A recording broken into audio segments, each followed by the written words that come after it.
Welcome back to the channel, ladies and gentlemen, for another episode of the Ball Boys podcast. Man, we're back finally with another soccer episode. It's been a little while since we've discussed the latest results from the Premier League and Champions League, but we do have a few, not necessarily games, but just things we want to run over. Since obviously there's too many games to cover. Since the last time we've recorded a soccer episode, but as always, I'm joined by my two co-hosts, the two Mo's. Naeem, I'm gonna start with you today, man. How you feeling?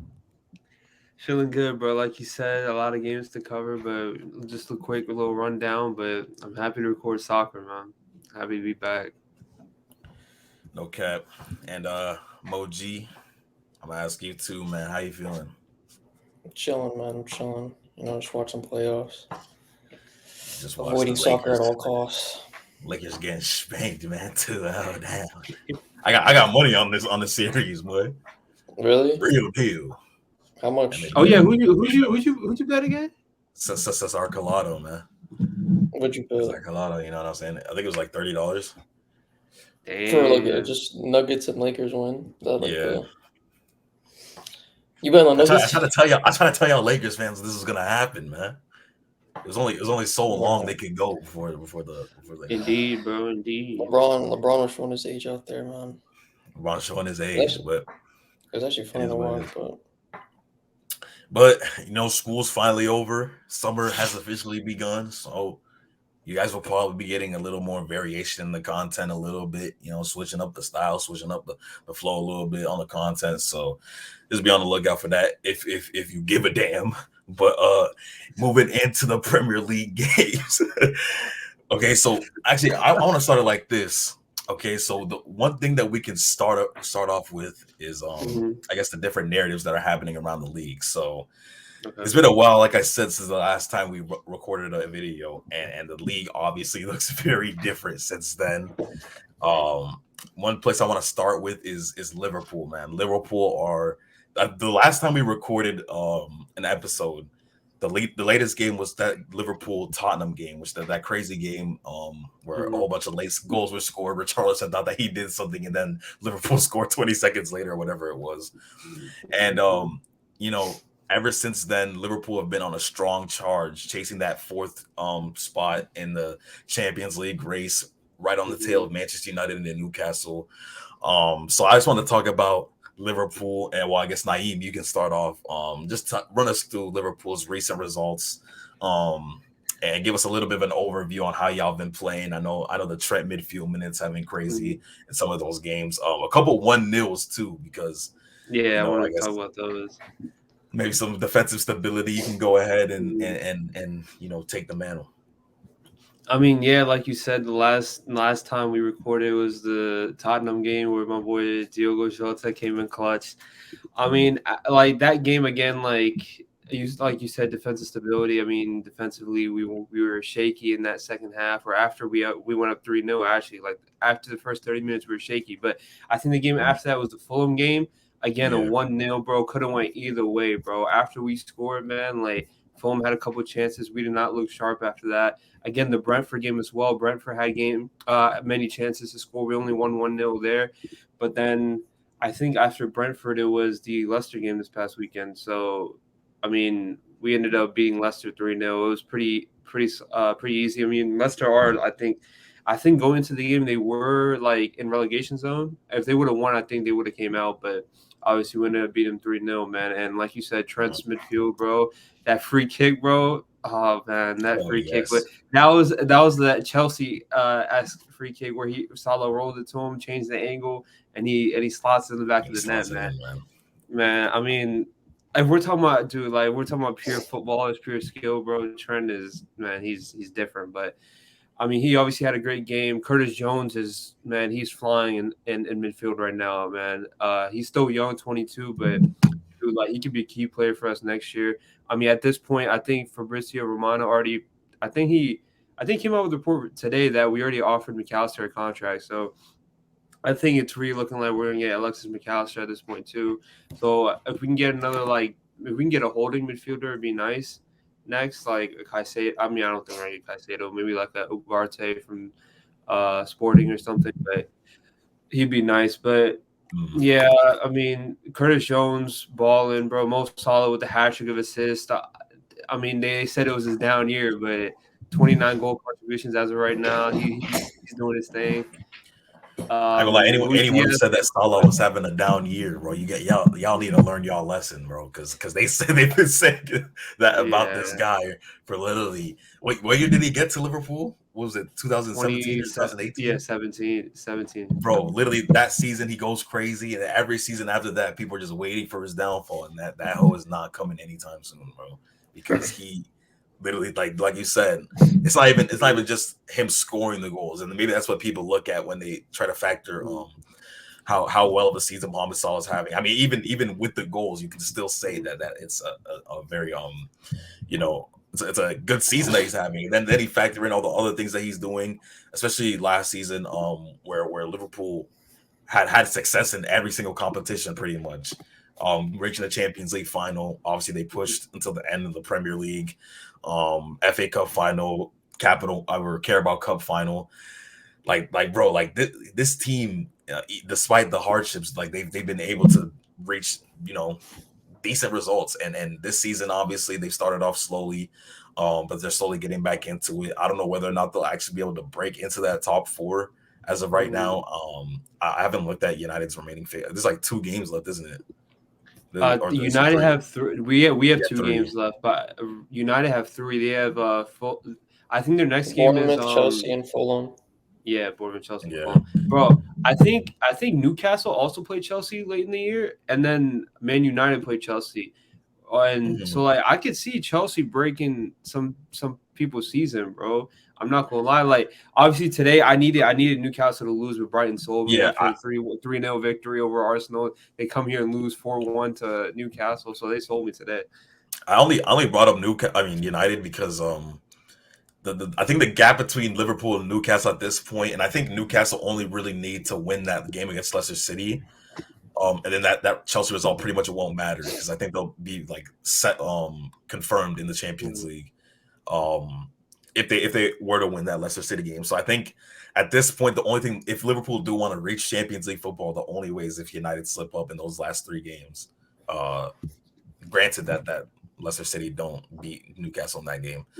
So I guess we have to look at United's remaining fixtures.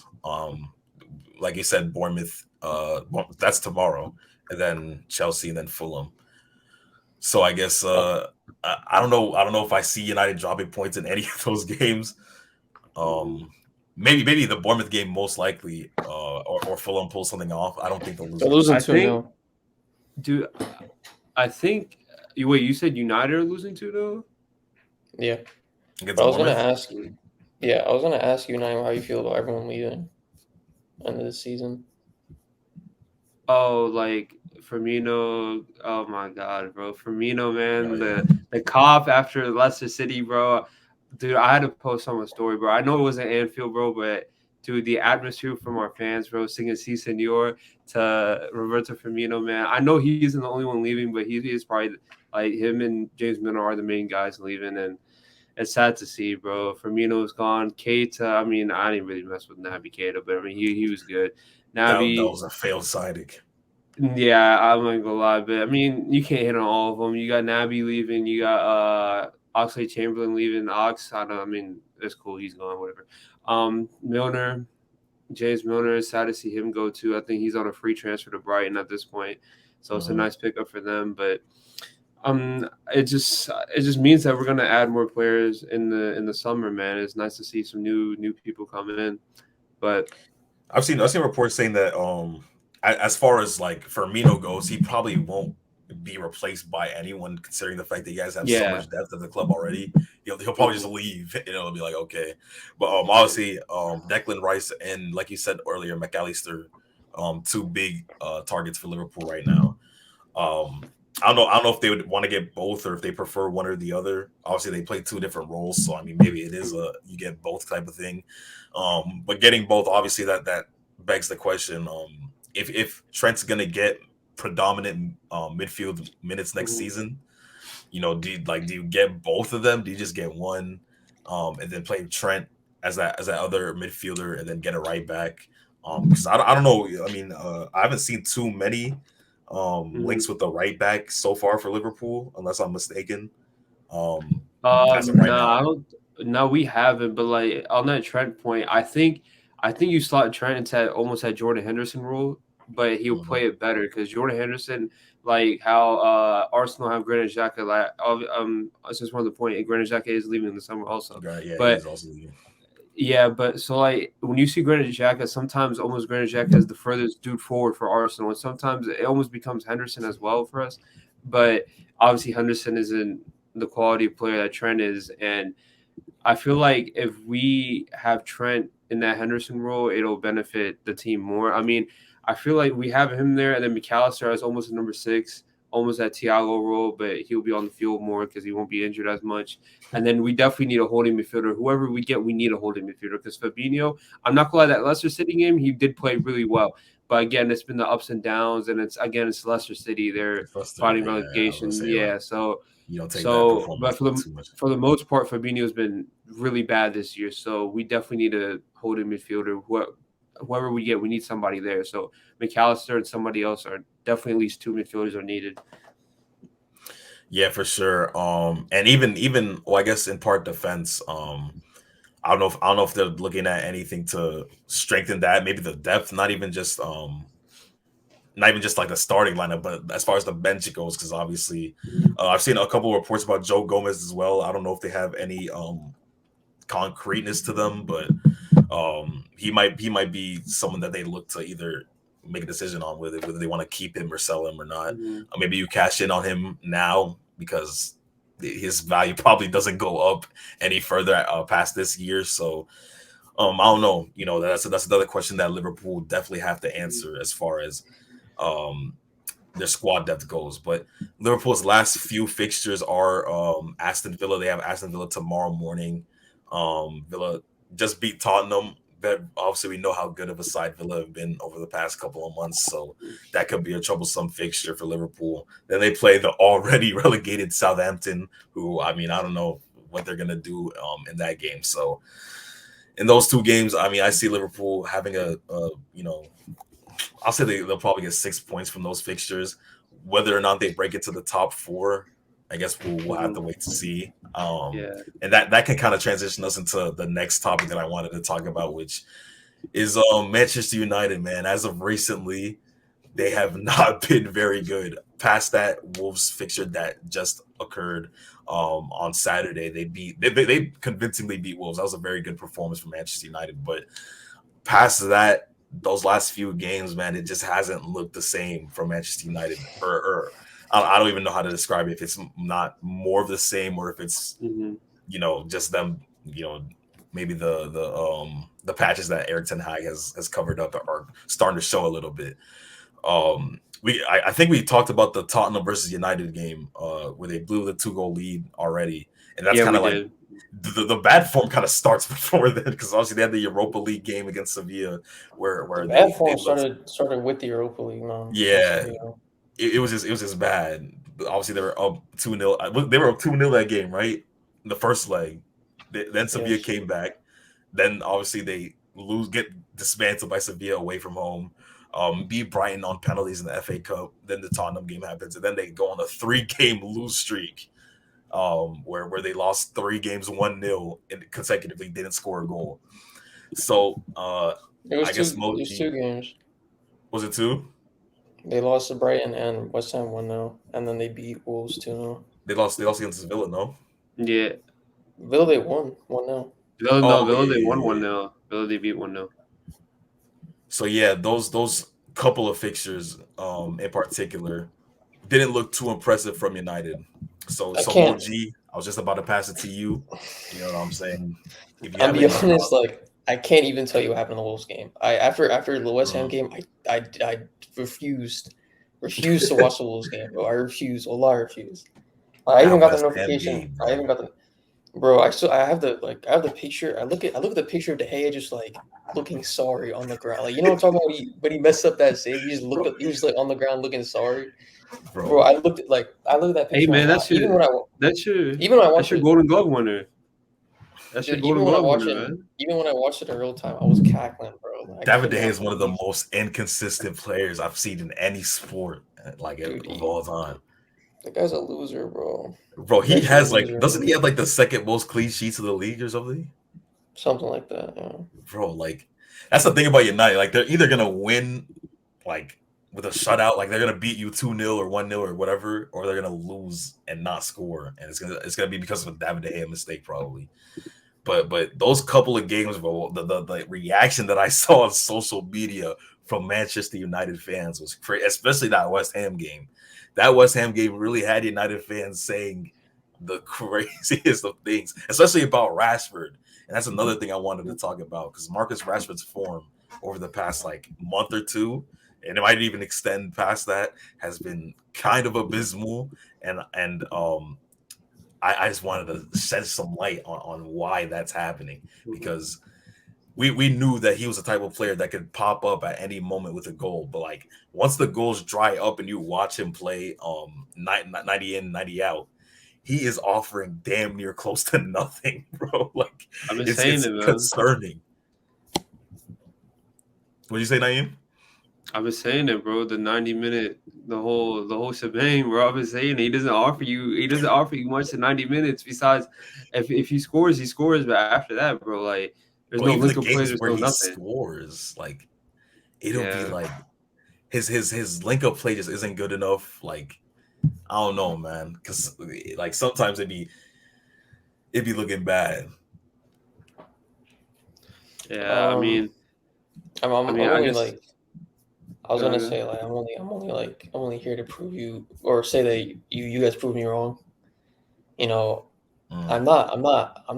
Well, United aren't safe from those like weeks and weeks and weeks ago when me and you had that argument of me like not being worried. It's not that I'm worried. It's just like, Mm-hmm. bro, like the score. Like I don't The know. only reason why I think United fans at this point should be worried is if they like drop a point in the tomorrow in that game. There's Yeah, the no thing way. is, There's no way in these next 3 games, dude, they do not drop points. no, the There thing is is, no though, I did way the in these math, next right? three games. Like going into today, before the Newcastle and Brighton game, United and Newcastle were on the same thing. They were on 35 games each and 66 points each. And Liverpool on 36 games, 64 points. Like they were a point underneath them. So at this point, like I was going today, like we just need either one can choke it for us, right? Obviously Newcastle no winning today, but the thing is, like if you do the math, you need at this point, I would need Man United to lose a game and also tie a game. They need to drop points almost twice, and they need to if they're gonna drop points, they need to lose a game. So like with 3 games left, man, like if United like have a crazy fall off, which I don't think they will, I don't see us sneaking into the top 4. I just don't see it happening, bro. Yeah, I don't know Bro, yeah, that's why. what I'm like saying. we have I don't said see that happening before either. we don't see United like fumbling like this before and it's it's No, but happening as we speak. no. The difference was like that was like a month or two back, right? I was looking at some of these fixtures, and I remember the exact argument you're talking about because we were looking at the fixtures, and we were like, Muhammad was thinking that they would be relatively easy fixtures, and I was kind of agreeing, but I was like, hey, I mean, Brighton away, you might slip up in that match. I didn't think that they would slip up away against West Ham because West Ham were like literally relegation threatened when we talked about it.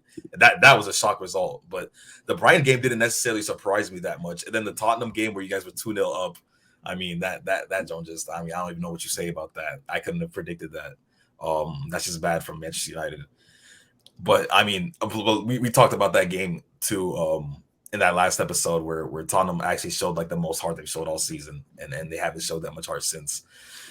I don't know why all of a sudden though against United you play No, like but that like is my thing. I mean, as much as like Tottenham did show heart in the second half, there was a string of games before that where United were just having terrible second half performances. So they let off the gas pedal as well in that second half. But the difference in those matches was that they were actually like winning them still. Like that game against Nottingham, they won. They won against that game against Everton. Both of them 2-0 results. Which I guess you could argue aren't the most convincing. They won 1-0 against Brentford at home. Like that's the thing about United. I want to see a convincing. Like okay, like tomorrow for example, I want to see United win tomorrow like 4-0. we haven't gotten a result like that from United in a while, where it's like we're comfortably coasting to throughout the whole 90 minutes. I mean, they'll coast and win 2-0, but like I want to see clinical finishing. The last comfortable Premier League result that United had was against Leicester back in February, bro, where they won 3-0.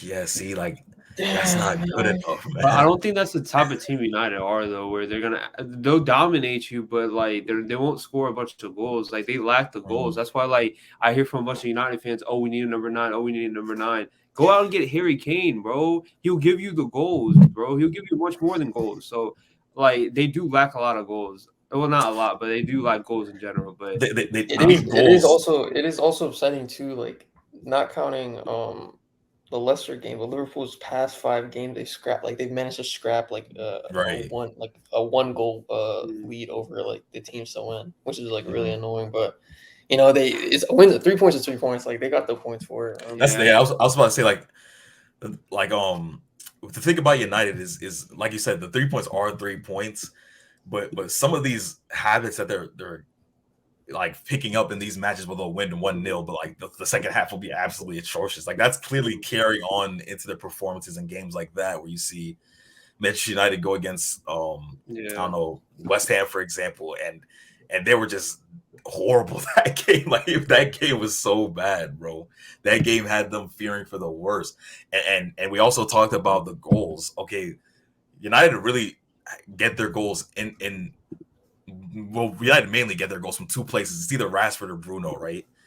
So you want them to add another goal scorer, but then creative wise, I mean, Anthony had that stretch where he had really good form for a little while, but like you want to see Sancho do better creatively. You want to see Eriksen had some poor games since we last recorded. He's been bad in some of those games. You want more creativity from him. You want more creativity from, I don't know, guys coming off the bench. Some of their fullbacks aren't the most creative players. It's not just the goals, because obviously the goals, like you have to create the goals from somewhere. No one's just gonna, like, the individual brilliance can only take you so far. Rashford's had his moments, Bruno's had his moments, but at the end of the day, it's about creating the goals, having someone to go to create the goals. That's not just Bruno, because we've seen how bad United are when Bruno's out of the lineup.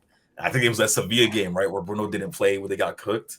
It's like you need something. You need a creative engine in that midfield. The issue is like every team around United is getting better and better, man. Like this team just it has its spurts and then it just deteriorates like crazy, bro. Right. Oh my, like Anthony, Anthony when he first came onto the scene, he was a spurt, bro.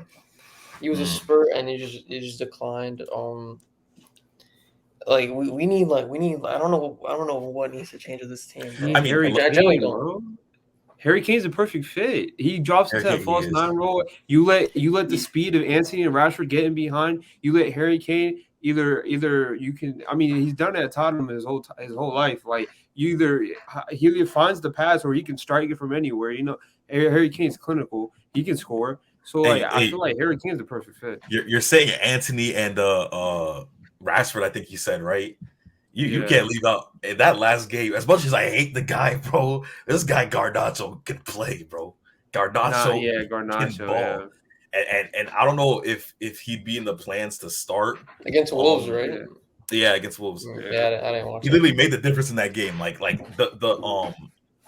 can't tell you what happened in that game other than we won. I wouldn't know.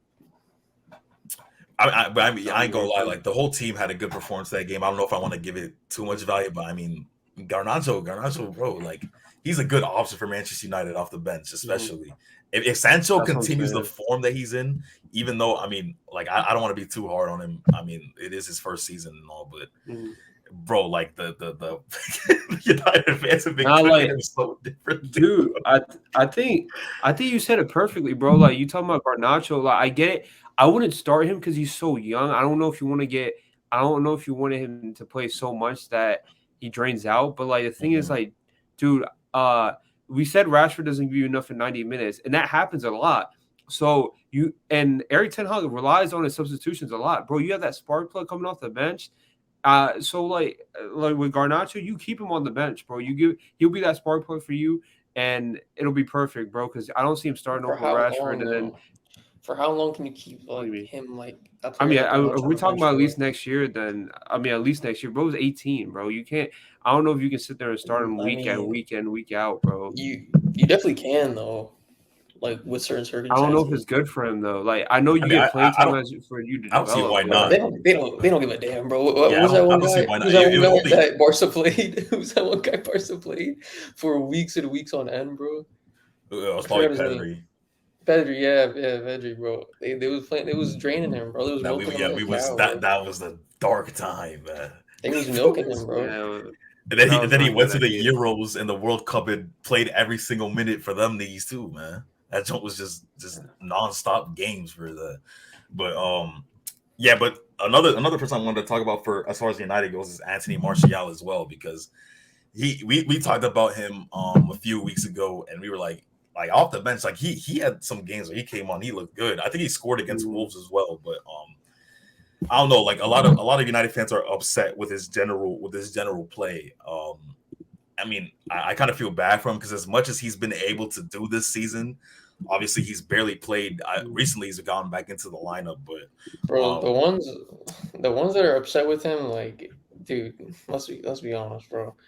I don't find any reason to be upset with him. Like, he's coming off injury. He's playing like as right, best he can. Whenever I've yeah, seen him play, like he's been good. He's created chances. He's Yeah. been in almost every like opportunity, every chance. Like, it's yeah. just his availability, just- I think.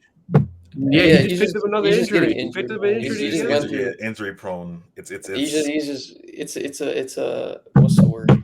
it's really You easy can- to get annoyed with people who are injury prone. Like he's like, you just can't Yeah. stay But it's healthy, not bro. their fault. But it's not their Joel fault, man. Embiid, like you can't stay healthy past the first round, bro.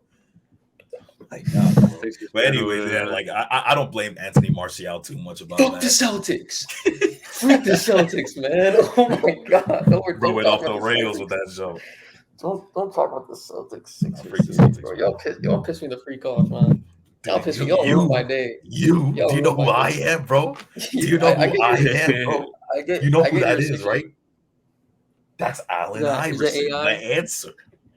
No, I get you're a Sixers fan, but y'all really pissed me off that day, man. You don't understand, bro. Hey, we gonna Oh talk my about that on the gosh. NBA recap, but yeah. Oh, another thing I want to talk about with United though, apparently Kim Min Jae, man. Apparently he might be a target for Manchester United. He's getting really close. I mean, we know the type of season he's had over at Napoli. Inshallah. And that might mean that Harry Maguire's time at United is up. I'm seeing a lot of reports that are picking up in strength that Harry Maguire might be out of there. So hey, maybe a little glimmer of hope for United fans. I don't know. Like, I want to ask Mohammed, since you are a United fan, what would you rate this season on a scale of 1 to 10? Would you say the season has been a success? Because sometimes I think about United's season and I'm like, bro, the ups and the downs are just so crazy. Can I look at like the beginning of the season real quick?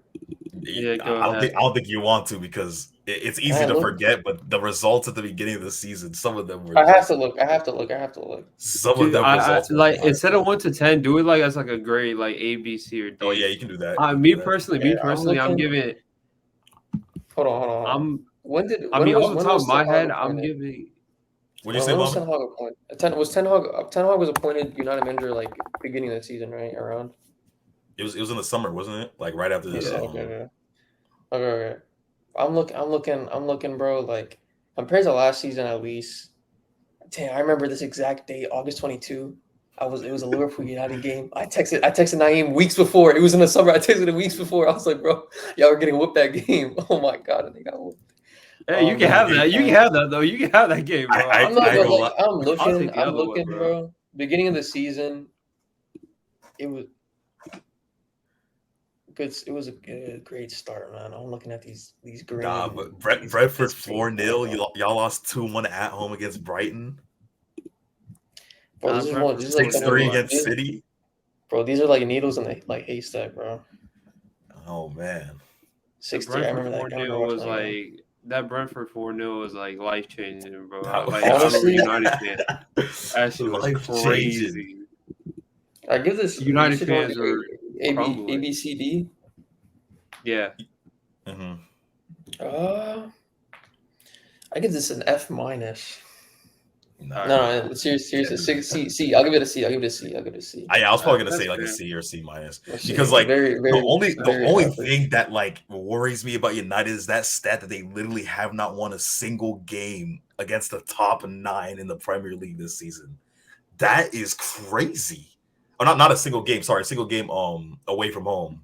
Away from Not because obviously they beat Arsenal and Liverpool, but away from home they haven't even won a game against 1 through 9. So City to Brentford, bro. That is a very worrying stat. But I mean, they won a trophy. They won the Carabao Cup. They got to what was it? The semifinal, the quarterfinal of the Europa League. Beat Barcelona. Had some good results. Beat that Arsenal game at Old Trafford. They beat them. That Anthony game. I actually give this a C plus, considering like how I felt watching these games, like watching like United like play better compared to last season. Like Ten Hag actually like brought me to life. Yeah, like that's what I'm saying. Like you can see the foundations at least being laid. You could see like crazy like development, not only with like the players, but like the mentality too. Like Ten Hag, like he meant business, bro. Like he even with like when Ronaldo was in the club, bro. That was this year. He left this year. That was. I forgot. That was I just remembered that there was a season because I was talking to Zame. Zamos was like, when certain egos get out of the club, like we'll turn around and be better. And man, the day it happened, we got better after Ronaldo left. But yeah, that's fair. Yeah, man. Okay, you guys didn't win the Carabao Cup as well. We won the Carabao. I mean, a trophy's a trophy and all, but we still have the FA Cup. Yeah. Oh yeah, I forgot. You still. Hey, if you don't toss the FA Cup in the bag, bro, you ain't winning that, bro. That's where we're gonna switch gears to Manchester City. What are y'all talking about, dude? Now let's talk about Manchester City right now. The way Manchester. Wait, hold on. Before we move on, what are you talking about? What toss it in the bag? What does that mean? Bro, he's saying that Manchester City is you're not winning that, bro.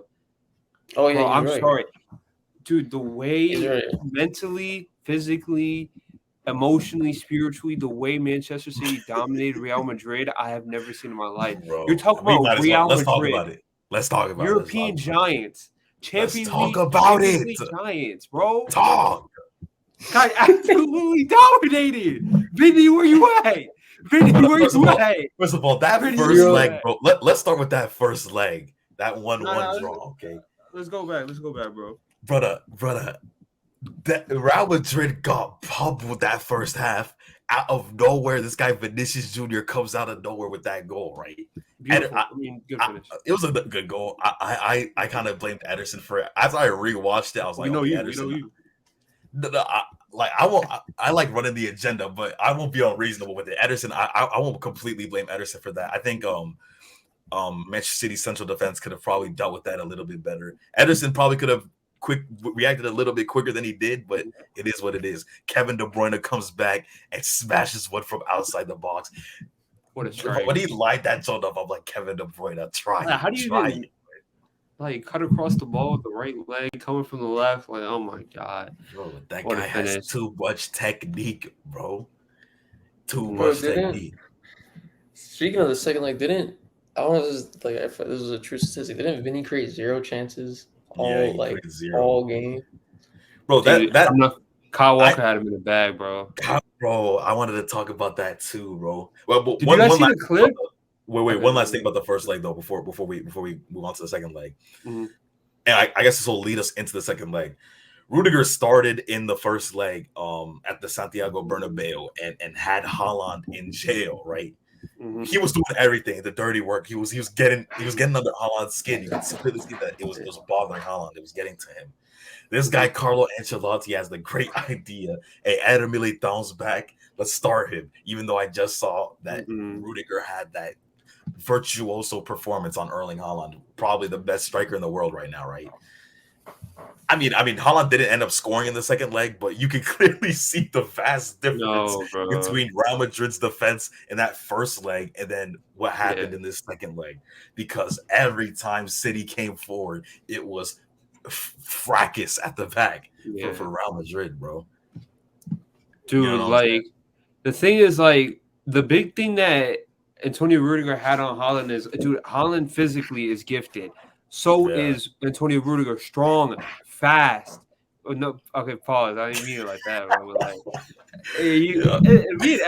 Edward say, okay, now me and Edward be going crazy sometimes, bro. Like, come on, man. All right. Me and Edwin going crazy sometimes, bro. What are you talking about? I ain't mean like that. Hey man, get back to the game, bro. You getting distracted right now. Nah, we be having so many pause moments, bro. Like we gotta chill out. You, not me. Bro, you literally said my throat is good, bro. Bro, that's the only thing you got me on, bro. That's a big thing right there, bro. All right, but whatever. But yeah, like physically, he's gifted, right? Fast, strong. He's got it all, but so does Antonio Rudiger, bro. Like he met somebody who is just as physically gifted as him, bro. And it kind of threw him off. And then you put it at Militao, which he probably is a better center back than Antonio Rudiger, but like physically, he doesn't match up with Erling Haaland, bro. I see it. Dude, Erling Haaland goes from 0 to 60 quick, bro. Like you give him one touch, turn around, bro. He's at full pace, and Militao can't keep up with that. But Antonio Rudiger, he physically met up with Haaland, and he locked him down. And I don't understand how, if something's broke, why would you? Well, if something is good, why would you fix it? You know, why would you fix exactly? If he ain't broke, why fix it, bro? But bro thought you messed up that saying about I messed it up. I was beating his ass. But Real Madrid fans have been mercilessly just lambasting this guy Carlo Ancelotti for his tactics in the second leg, bro, because I mean, where we even start, bro.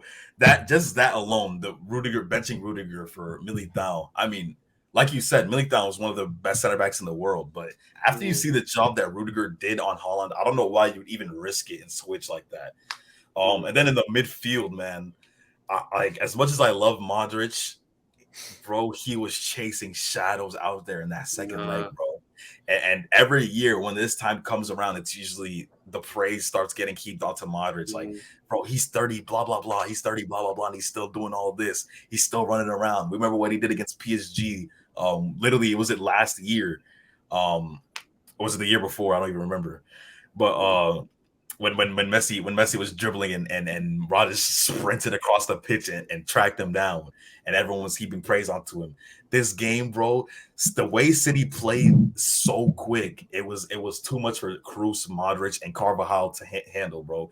And even Benzema as well. Over the course of the two legs, he was a shadow the whole time. He couldn't do anything. It was up to Vinicius and Rodrigo to get some sort of result for Real Madrid in this match. And at the end of the day, it just wasn't enough, bro. And Fede Valverde as well, man. My God. This guy too, bro. Hey, let me get a turn, bro. Oh my goodness. They compared this guy to Frankie de Jong. They compared him to Pedri Botter. Bro, Fede Valverde is dog water, man. I don't give a damn about nothing. They called this guy the best center midfielder in the world. They called him the best player. They called him a top. Tony Cruz has a tweet. Go look at Tony Cruz's Twitter right now. He said that Fede Valverde was top 3 in the world. Bro, this guy is dead, bro. I don't give a damn about dude. Like you hit on everything with that midfield, bro. Dude, I've been hearing Madrid fans say themselves, bro. Like Luka Modric has been inconsistent this year, bro. Tony Cruz is. Like he's not their best midfielder, but he's their most consistent. He had a decent game. Yeah, like, Tony Cruz was. I was gonna say, to be fair, Tony Cruz did have the best game he possibly could have had, considering the circumstances. Yeah, but dude, Fede Valverde between two legs, bro. I'm not lying, bro. I forgot they had a third midfielder, bro. Cooked. I was like, dude. I was watching that first leg. I was like, I see Cruz, I see Modric. Well, don't they have a third person in there, bro? I couldn't name him, bro. And I see Fede Valverde finally step up. I'm like, that's who they have, bro. And everyone's saying, oh, Cruz and Modric are old. Fede Valverde, he's the legs of that midfield. What legs, bro? What legs? I didn't see shit. I didn't see anything from him, bro. It wasn't anything Fede Valverde showed me, bro. What was like the whole thing he had with Ancelotti, or not him? Who do you have a fight with in the parking lot? I forgot who. Oh, Something about Alex Baena, he's a Villarreal player. Yeah, Villarreal player. What do you say? Something racist? Or no, they've been like he allegedly said something about his unborn child. But I mean, he deserves a raise. Racist. Oh, that's that's crazy. No, that's crazy. That's crazy. That's crazy. No, but for real, no, I'm not talking about the baby. I'm talking about like. No, I know what you're saying. That still caught me off guard though. But yeah, just to talk about Real Madrid a little bit more. I want to give a shout out to Courtois on goal because apparently he had an insane save, man. He had some really good saves and literally, I mean, he ended up conceding 4 goals, but like he's the least to blame out of all 11 players on the pitch probably. And apparently he played injured in that game. Apparently he had a torn tricep and played injured. Which you know, it's always convenient when after the game they lose 4-0 that type of information gets released. But comes out, yeah. Yeah, but I mean, you know, and after the game, Guti, Real Madrid legend Guti, you guys are probably familiar with. He went on a show and he asked a question I was thinking myself. What was Real Madrid's game plan? Where is the plan B if Vinicius does not do something extraordinary? And literally, bro, we saw these guys when Vinicius is kept quiet, relatively quiet, and Rodrigo as well. Real Madrid really don't have anyone who can just come up with something crazy. Because, like I said, Benzema just was a non-factor over the 2 legs. So then what? Who's gonna do something? Like, it's not gonna be Camavinga. As great as he is back there, he's not gonna come up and score a wonder goal. It's not gonna be Carvajal. It's not gonna be Modric at this age. It's not gonna be Cruz. It's not gonna be Valverde. So Real Madrid have a real depth issue that hasn't been like uncovered yet. Benzema is literally their only striker. They don't have a backup striker, bro. Like, as crazy as it is. I mean, Alvaro Rodriguez is supposed to be like, you know, their academy striker, but obviously he wasn't even in the squad for this game, I don't think. So essentially they literally didn't have anyone to bring on if things went left with Benzema or like anyone in their front 3. Other than Asensio, who I guess has had a decent season. Had some ups and downs, but he is reliable. I wouldn't say he's like a striker. But yeah, he's not a striker. I was just saying in terms of like their front 3. But he could come on. I think if I'm not mistaken, this season he has the most goal contributions that he's had as a professional. It's like he can come up with something, but like, bro, if the midfield is playing the way it was for Real Madrid, like it's just unlikely, bro. Like like Guti said, they had no game plan, and it was just cooked after that. I was gonna say we gotta talk about Kevin De Bruyne, bro. Oh yeah, we gonna get to that. Talk about KDB, baby. What is there to talk about, man? Because this guy, no, I ain't gonna lie. The second leg, bro, KDB was visibly exhausted, like in like the 60th minute. Like he was huffing and puffing. Bro, he was. Did you guys see that clip of him and Pep telling Pep to shut up, bro? Like, yeah, bro, I saw that. I was like, bro, what the heck? Yeah, he was giving the ball away a lot in the second half, but like you said, he was visibly tired, bro. It was like bro, it was obvious how tired he was, bro. And Pep left him on until like the 70th or 80th minute or something like that, which is kind of crazy. Yeah, but I mean, I think they'll be fine. I think also, like, I mean, since we're on the topic of City, this isn't Champions League, but I think if they beat Chelsea this weekend, they win the league. So they'll be fine. They'll be fine. They'll forget about the tiredness. They'll be fine. They'll win it's all a competitive thing. Like, you're gonna get, like, I'm sure you guys like experience this too. Like, you even get mad at your own. You start yelling at your own teammates whenever you play something. You just can cool down after the game ends. Like, it's all in the competitive. Like. Competitive. It's a serious game too, so I don't blame them. We can kind of pivot to City and Arsenal in the league, since unless you guys have any final thoughts on Real Madrid. I was gonna say City are winning the treble, man. Like, as sad They're also So going it's to win looking like the three Premier League titles in a row. Hey. They're doing the thing where they're comparing 2011 Barcelona to this Manchester I City saw that. side, and as much of a Barca fan as I am, this City side, I haven't seen a football team do what they're doing right now probably since then, or I guess maybe since like Bayern in 2000 what was it 13 when they won the treble and obliterated everyone in the way, but like this City team is just doing crazy bro. It's so 90 disgusting, they have bro. 92 goals in the league in 35 matches, bro. Bro, it's so disgusting. It's actually like it's visibly like disgusting, bro. It's so nasty, bro. It's the machine is and literally, if you guys remember at the beginning of the season, Manchester City weren't that good. Like they were still playing that old system, and that's when everyone was doing the whole. It might be possible that Haaland makes this team worse because they don't look that good right now. They don't look too aesthetically pleasing.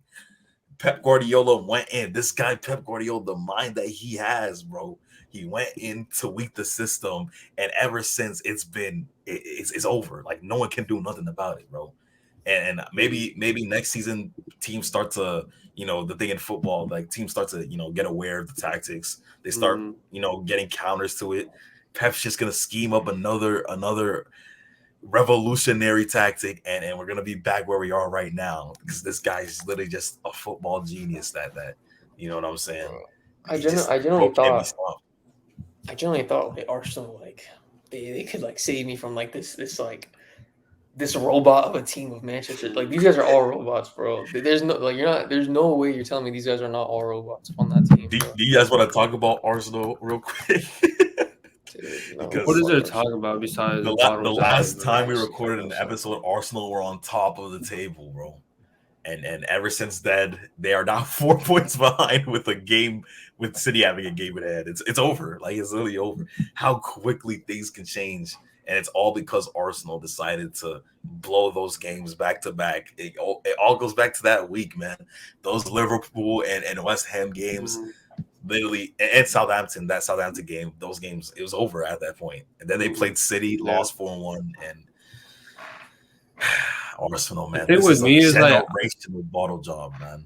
Dude, like I mean, we bring up the stat 93% of the season you're on top and you end up choking it, but like, dude, bro, it's good, bro. It's good. I'm sorry to go, but it's good, bro. The amount of Arsenal fans I've seen spawn out of nowhere, bro, have pissed me off, man. I've never seen Arsenal get posted this much in my life, bro. This is so disgusting, bro. I don't give a damn. I don't care, bro. I ain't gonna lie, I don't blame them because it's literally been like 19 years or something like that, right? Well, it's gonna be 20 because they're not gonna win it this year, so it's gonna be at least 20 years since they last won the title. Like, I would probably be screaming too, like that. Every Arsenal fan 3 months ago would have guaranteed you. I would have guaranteed you that Arsenal would have won the league this season, bro. This is crazy. I was on here talking about. I think you agree with me. I don't want to talk for you, but I think you might agree with me. And I've seen other people. Everyone, I was saying champions alike. Fuck yes, champions alike, bro. What happened, bro? I don't, bro. Let's break it. Bro. You said the Liverpool game, right? I'll excuse you for the Liverpool game. I get it. You're 2-0 up and you have a abysmal second half, but Anfield, big club. You thought you was gonna do something at Anfield. We get it. Okay, cool, big club. You lay a stinker in Southampton at their ground. You lay a stinker. Was it West Ham? Who was after that? I forgot who that. Yeah, that was the game before Southampton. It was Liverpool, then West Ham, and then Southampton. The West Ham. Okay, I put the order wrong, but like 2 huge stinkers, huge 2 number 2s, bro. Like, come on, man. You cannot have that if you're gonna be the champions. But it just came down to City are on your tail. They've done it all, bro. They know how to win. They know how to come back in the season. They know how to dominate a season.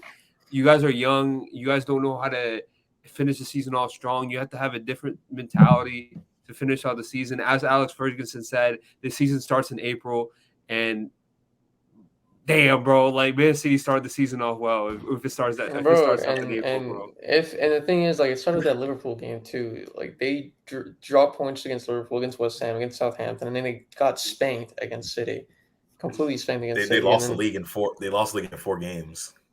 Bro, they did all that for 32 games, And those 4 games was wet or not 32. It would have been like 30 or whatever. Whenever those games happened, Whatever it is, you know. literally all those matches and then those 4 games, it was over. Literally, that's how a season they can have go. to go perfect. They literally have to go perfect in these next 2 games. And City it's over. has to somehow lose. It's over. over. City aren't dropping points. City are not dropping points. It's over, bro. They're not dropping points, bro. That is like that City team is. Wallahi lazim, that City team is actually like an ultimate team, bro. Like it's actually like they're playing FIFA ultimate team, bro. It's a perfectly created team, man. Pep Guardiola. Yeah, but like I wanted to ask you guys, like, if you guys had to break it down, like, what would be one of the main reasons for Arsenal's fall off this bad? Like, would it be the injuries or whatever? Like, what would you guys say? I don't want to make an excuse, but the injuries really impacted them badly. That Sporting game, man.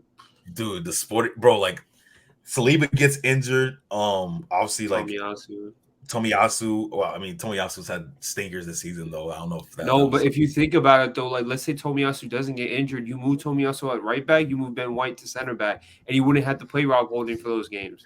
But you might have a different outcome. Arteta easily could have been like, "Hey, you know what I'm saying?" Because we saw them Jakub Kivior minutes were kind of like some of them games he was looking kind of good.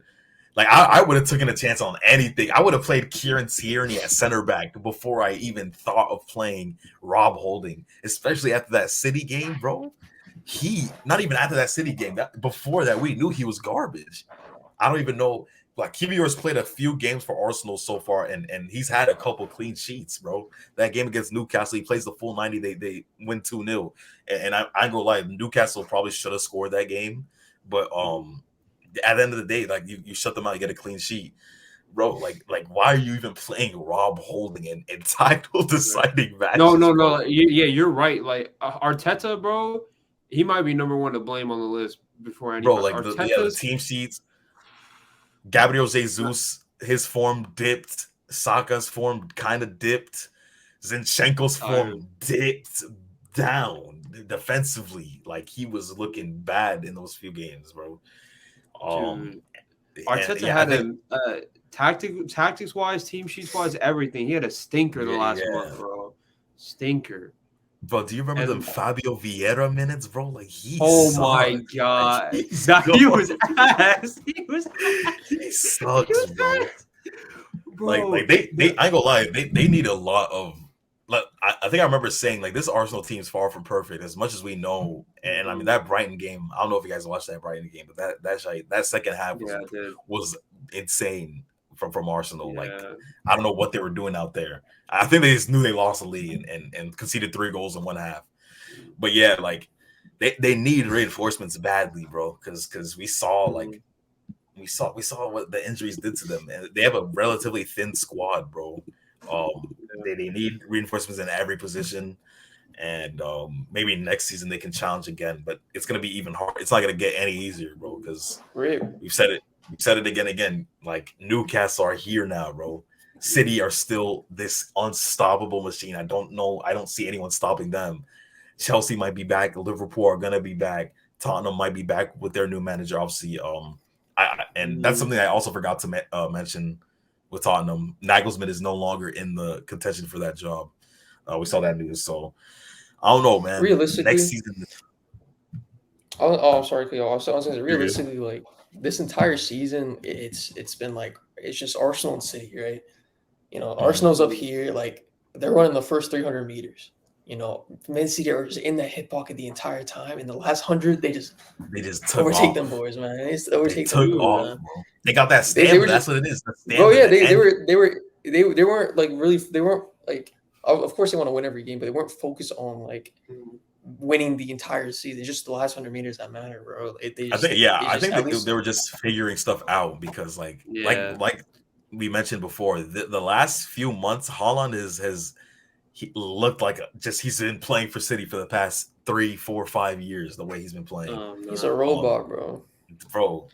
Like this new system is giving them a breath of fresh life, bro. And I don't see them slowing down until maybe team starts to figure out how to counter that.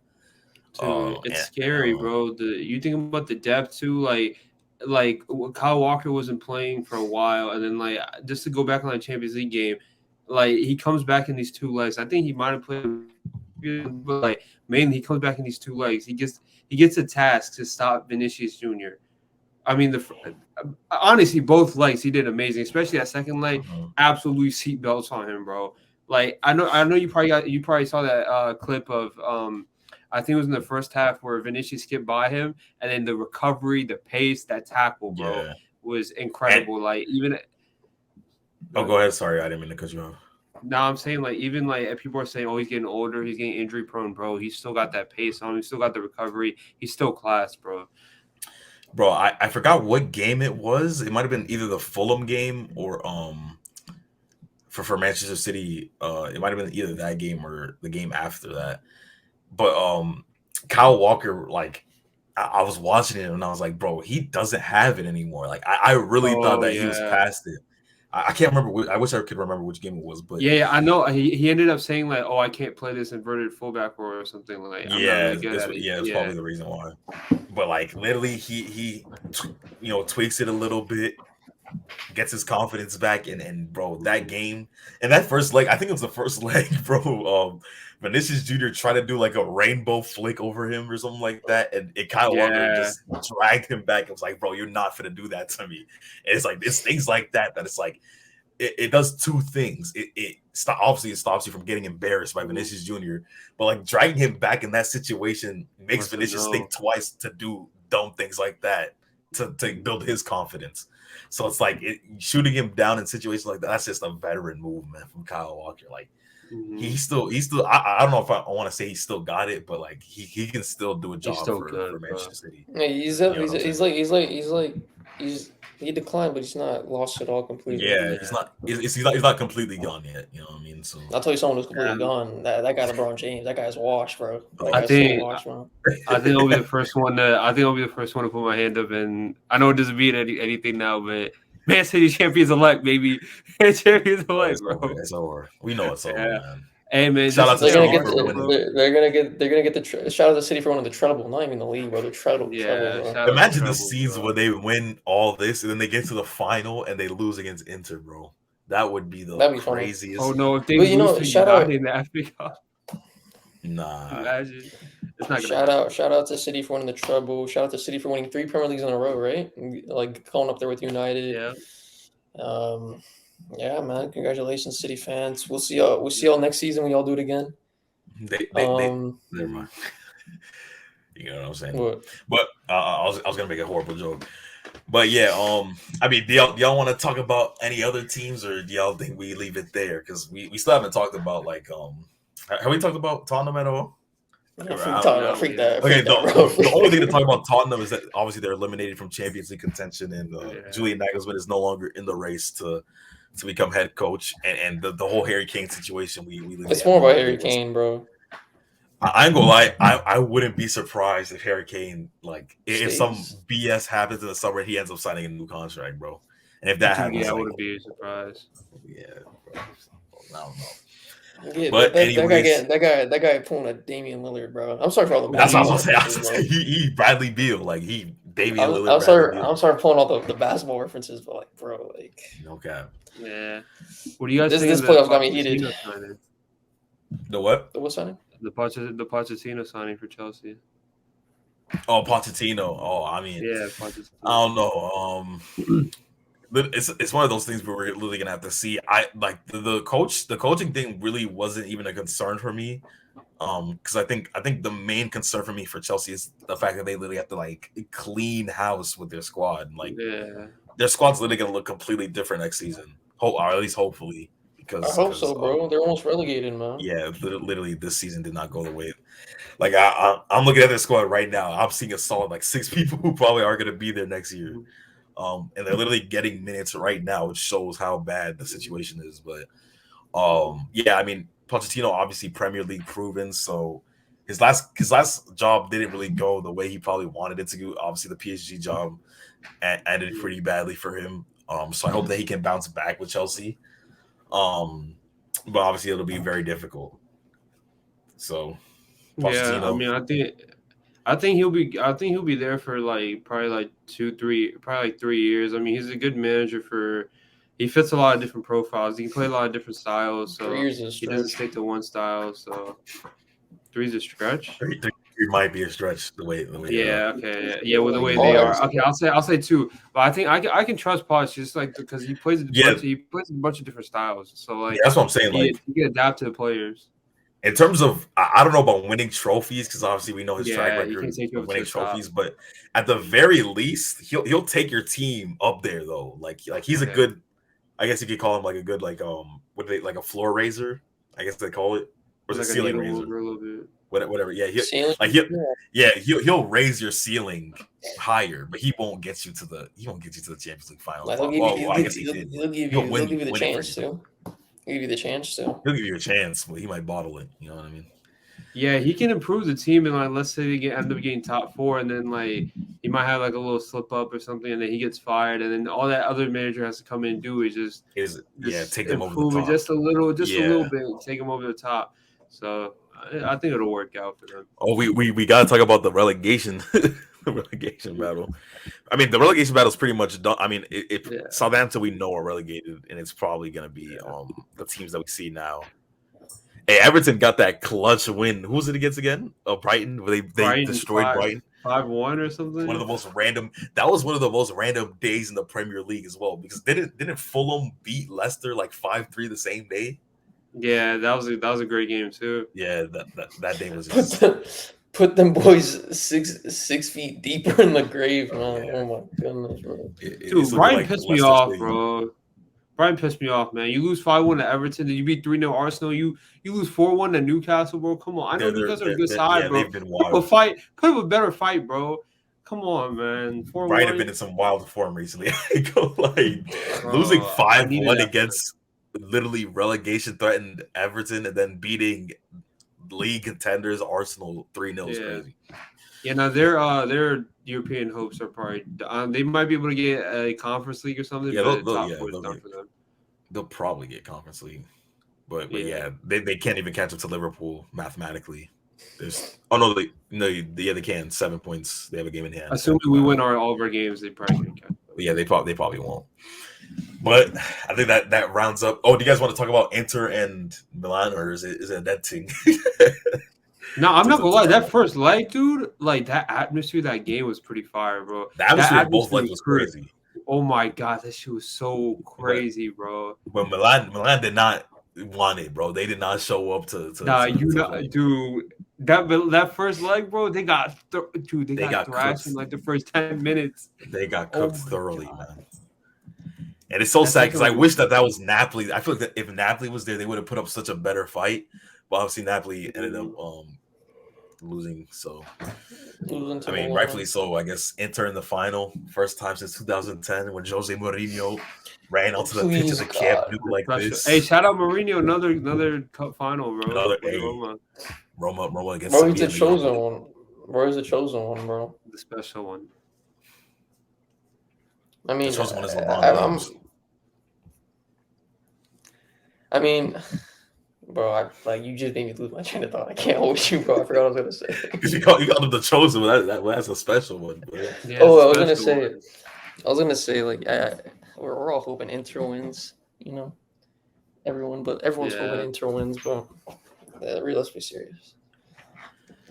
You never know. Inter might get their shit. You'll never know. Like defensively, we never know. But they're gonna play they're playing on max difficulty, bro.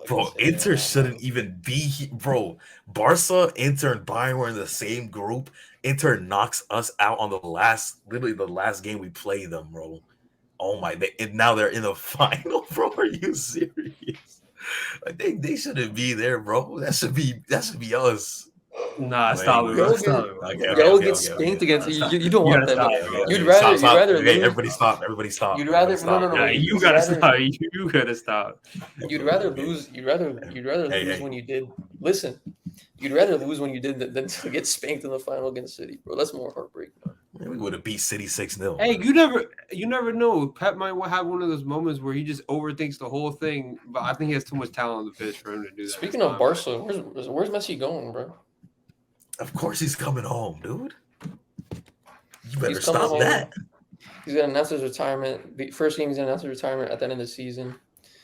It's gonna be a tearjerker, man. Edwin, what do you think of his little like thing that happened with the 1 week like vacation thing or whatever? Because I'm not gonna lie, that was Ronaldo. He would have been crucified right now, bro. He honestly that. thought they had a day off, man. He honestly thought they had a day off. You know what I'm saying?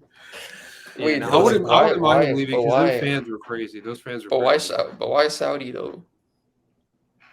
Shout out to Saudi Arabia, man. Who doesn't want to go to? You wouldn't go to Riyadh right now, man. No, I would, but like that's so random. We all going to Riyadh. I mean, I guess he wanted to go. He loves the Middle East so much after the World Cup, man. He loves it so much, bro. Okay. Well, he got a $400 million deal waiting for him, or a Euro deal, but he got $400 million waiting for him, bro. Come back. Speaking of the PSG fans, I remember shout out Michael Pepper. Like he posted like the PSG fans outside of Neymar's house, just like. Oh my god, that was so random. That was so random. That was random, bro. No, Neymar's so gone weird, though. They're saying Neymar's out of there. Like he's. I hope so, bro. That's a failed club, bro. Like after like all them super signings, bro. They need to just sell everyone and just like buy an actual team instead of what they have now, because it's just really just a whole bunch of names plastered onto a pitch, and that's why they fail every year. And they will continue to fail. They forget like they have Sergio Ramos, bro. Like the Nets, no? No cap. No, low key that 1 year when they ended up getting like Aldridge and everybody, like yeah, that's really kind of like it. They said all that to beat LeBron, like they're LeBron James. Now freak LeBron. Hey, after Premier League too, bro, banning Klopp for 2 games, bro. Like, man, get out of here. People done worse, and they gonna ban him, bro. Incited violence on that poor referee. He incited violence on that poor referee, man. They don't work. He's gonna ban him for longer. Everybody's last game, bro. Like, nah, get him out. Ban him for longer. He incited violence on that innocent poor referee. Right. After that ref, boy, he looked at him. He looked at wrong, bro. You don't mess with Klopp, bro. Anyways, that wraps up. He cut you off, bro. He cut you off. And but let me wrap up the episode, bro. He cut you off trying to end the episode, bro. That wraps up a fantastic episode of the Ball Boys podcast, man. Hey, what the hell? Hey, what you doing, man? I rate that episode a 9 out of 10. Oh God, it's like that. But if there's no parting comments from y'all, what are you doing, bro? What faces are you making, bro? Like, what are you doing, bro? Why would y'all say this until the end of the episode, bro? The first episode in a long time, man. Dude, you are yelling, bro. What's the party thoughts, though? You're not gonna ask us? Right, I was literally about to before he started talking. Stop, back up, bro. Back up, bro. No, why are you over the comments, bro? Party comments, hurry up. Hey, man, Arsenal, job not finished, bro. Y'all choke, bro. Job not finished. The job is definitely finished, bro. Job not finished. It's finished now. But the who? It wasn't finished. Bro, is he trying to give our viewers an epileptic episode, man?